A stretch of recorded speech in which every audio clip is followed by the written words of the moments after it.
जय श्री कृष्णा दोस्तों, कैसे हैं आप लोग। मैं आशा करता हूं कि आप सभी अच्छे होंगे। भगवान श्री हरि की कृपा आप लोगों पर बनी रहे। तो दोस्तों, आइए हम बिना विलंब किए आज की कहानी को शुरू करते हैं। आज की कहानी दोस्तों बड़ी ही धार्मिक और मार्मिक है, तो इस कहानी को पूरा सुनकर ही जाइएगा।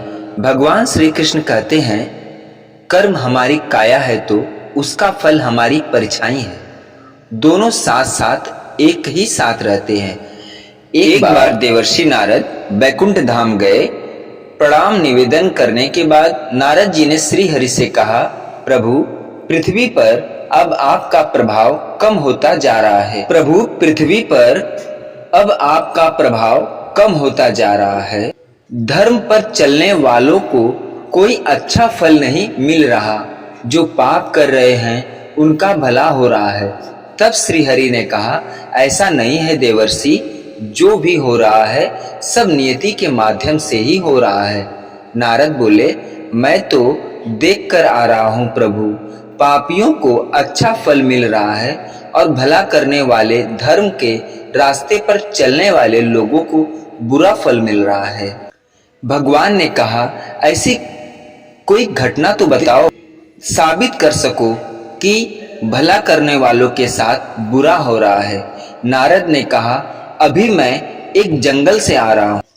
वहां एक गाय दलदल में फंसी हुई थी। कोई उसे बचाने वाला नहीं था। तभी एक चोर उधर से गुजरा। गाय को फंसा हुआ देखकर भी वह नहीं रुका। वह उस पर पैर रखकर दलदल लांघ कर निकल गया। आगे जाकर चोर को सोने की मोहरे से भरी एक थैली मिली।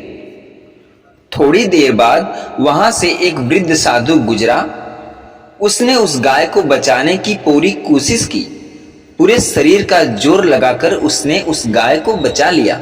लेकिन मैंने देखा कि गाय को दलदल से निकालने के बाद वह साधु आगे बढ़ा तो कुछ ही दूर चलने पर उसके पैरों में कील चुभ गए। प्रभु, बताइए ये कौन सा न्याय है। नारद जी की इस बात को सुनकर भगवान मुस्कुराए।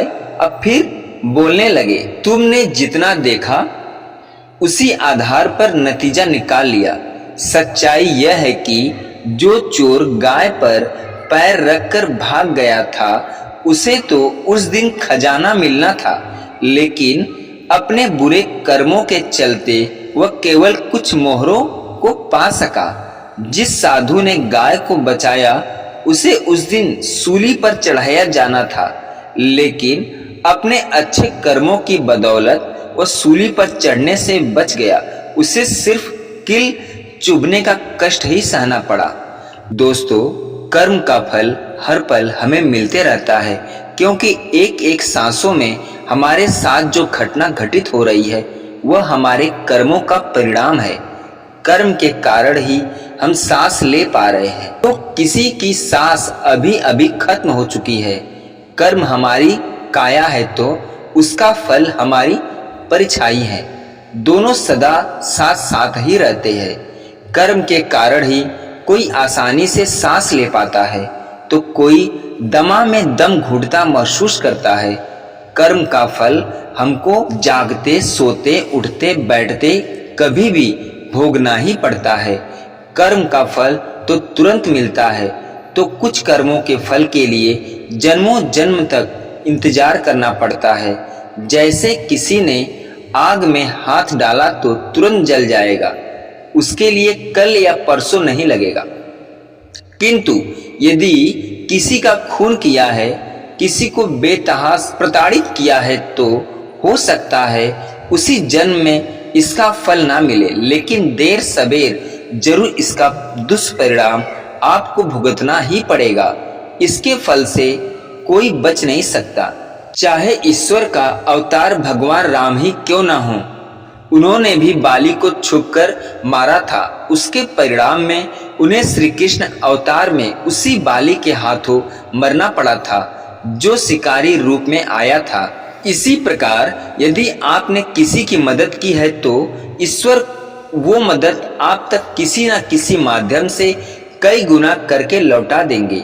ना अच्छा कर्म मिटता है ना बुरा कर्म, यहाँ तक कि हमें मानसिक कर्मों की सजा भी मिलती है। इसलिए कहा जाता है, जैसे एक बछड़ा हजारों गायों की भीड़ में अपनी माँ को ढूंढ लेता है, वैसे ही कर्म अपने कर्ता को भी हर हाल में ढूंढ लेता है। अपने किसी का लिया पैसा नहीं लौटाया तो किसी जन्म में उसे नौकर या पालतू जानवर बनकर उसकी सेवा और चाकरी करेंगे, पर हिसाब तो पूरा होकर ही रहेगा। किसी का भला चाहता है तो वह भी आपकी किस्मत के कांटे कब दूर कर देगा, आप समझ ही नहीं पाएंगे। अतः सेवा, दान, परोपकार जैसे पुण्य कर्म हमारे कर्म बंधों को काटते हैं। इसलिए शास्त्रों में सत्कर्म करने पर जोर दिया गया है, क्योंकि अतः हमारा उद्देश्य सभी कर्म बंधों से मुक्त होना ही है। और जब हम कर्म का सिद्धांत समझेंगे तभी इस चक्रव्यूह से बाहर आ पाएंगे। दोस्तों, ये कहानी है, ये लगभग 60 साल पुरानी बात है। एक परिवार था जिसमें एक बहन और भाई थे। बहन की शादी एक विदुर लेकिन धनी व्यक्ति से हुई। भाई के 4 बच्चे और पिता थे। बहन ने न जाने क्या सोचकर अपने जेवर को अपनी भाभी के पास रख दिए या पहनने को दे दिए। जब ननद ने भाभी से जेवर मांगे तो वह टाल मटोल करने लगी।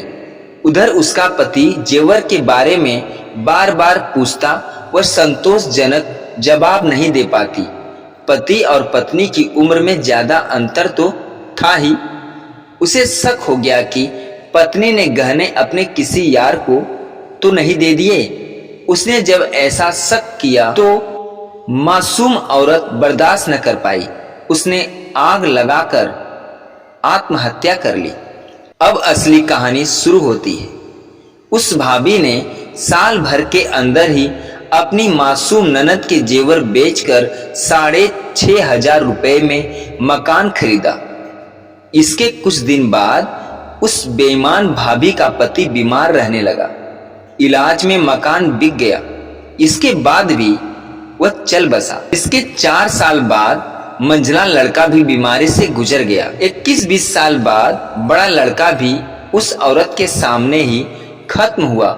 मेरी माँ की हम उम्र महिला को 30 के साल पहले मैंने देखा तो लगभग 15 या 20 की जमीन में कोठरी बनाकर रह रही थी।